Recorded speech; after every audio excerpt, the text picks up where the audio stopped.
Animals New Zealand recently surveyed Kiwi pet owners about the effects of COVID-19 lockdown on the behaviour of their animals. We found that the number one reported change in behaviour was that pets were more clingy and needy. Many people reported that their dogs followed them from room to room around the house, were always trying to get up on their laps, and were whining and bothering people for attention in a way they never used to do. We have invited CANZ-Accredited animal behaviour consultant Kelly McFarlane to address these concerns. Kelly is an Auckland-based dog trainer and expert in animal behaviour. She works as a canine behaviourist for the SPCA and is a certified separation anxiety trainer. Welcome, Kelly. Thank you so much for joining us. It's an absolute pleasure to be here, and of course we're talking about my favourite topic of dogs, so why wouldn't I not want to be here? Right. So a lot of dogs have been way more clingy and needy since the lockdown. Why do you think that might be? I think the reality is for certainly for our dogs, within a 24-hour period, there was a massive change in people's environments really, really quickly, and home life for many dogs, overnight basically changed. So routine is out of sync, everyone's home, and that's irrelevant of whether it's one person living there or 10 people living there. All of a sudden you're home every day. And so for the dog, they might not be going to daycare anymore. They might not be out with their dog walker anymore.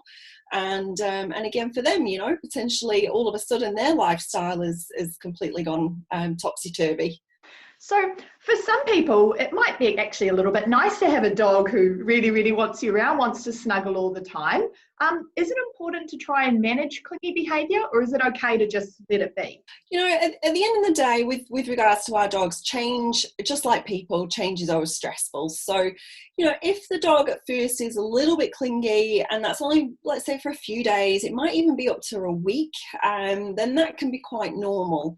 But once we start kind of surpassing those time frames, and what happens then is the dog is becoming quite reliant on you, and that might be, you can't go into another room, your dog starts to worry, you can't sit down without the dog needing to sit right next to you or even on top of you. So, definitely then those things need looking at and need to be addressed. But if it just happens over a period of a few days and then they just kind of adapt to the new lifestyle and continue on, then I tend not to worry at that stage. What advice can you give for guardians of dogs who are clingy or needy to try and change that behaviour?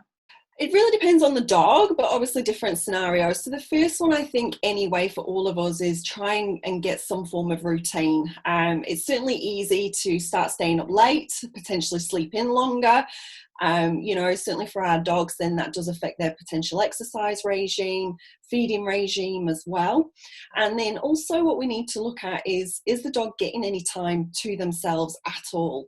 So, for example, if you are just hanging out on your couch watching telly or sitting with the family, then, it's probably an idea to instead reward your dog for being on their own bed. They don't have to be right next to you, but they can still be in the same room. And then also for some dogs, it is looking at things like, for example, how are they reacting when you're leaving the room? Are they desperately trying to follow you? If so, that's okay, but it might be then that you might need to pop a baby gate between the doorway. And again, just reward your dog for hanging out, being relaxed while you're on the opposite side, especially if you have a home office and you're still trying to work around the chaos. So we have a couple of questions from Facebook now. This is from Vicky Verley, who says, I have a 1-year-old rescue pup that whines all the time, especially when I'm on work calls. I don't want to reinforce the behaviour, but also I want to reassure her that everything's okay. Do you have any tips for this?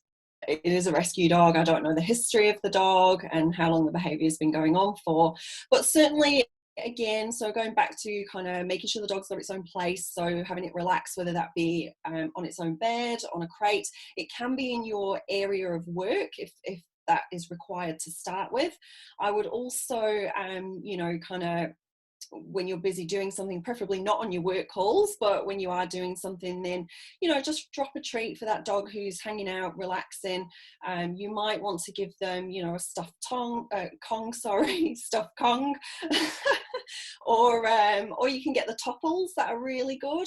You might want to give your dog a tasty chew. So anything that will just kind of help your dog relax, keep busy with regards to then while you're, trying to do what you're doing at work. And our last question from Facebook comes from Andy Pandy. I have 4 dogs, 3 around 7 years old, and a golden retriever about 19 months old.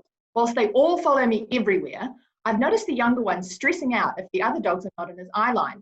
If he can't see the other dogs, he'll try to round them up to get them all in the same room again. What can you recommend for that? Yeah, so like I say, certainly that particular dog sounds like a border collie or a sheepdog in disguise if it's rounding other dogs up.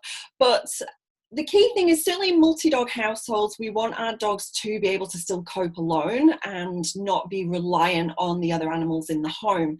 So certainly with this particular dog, I would,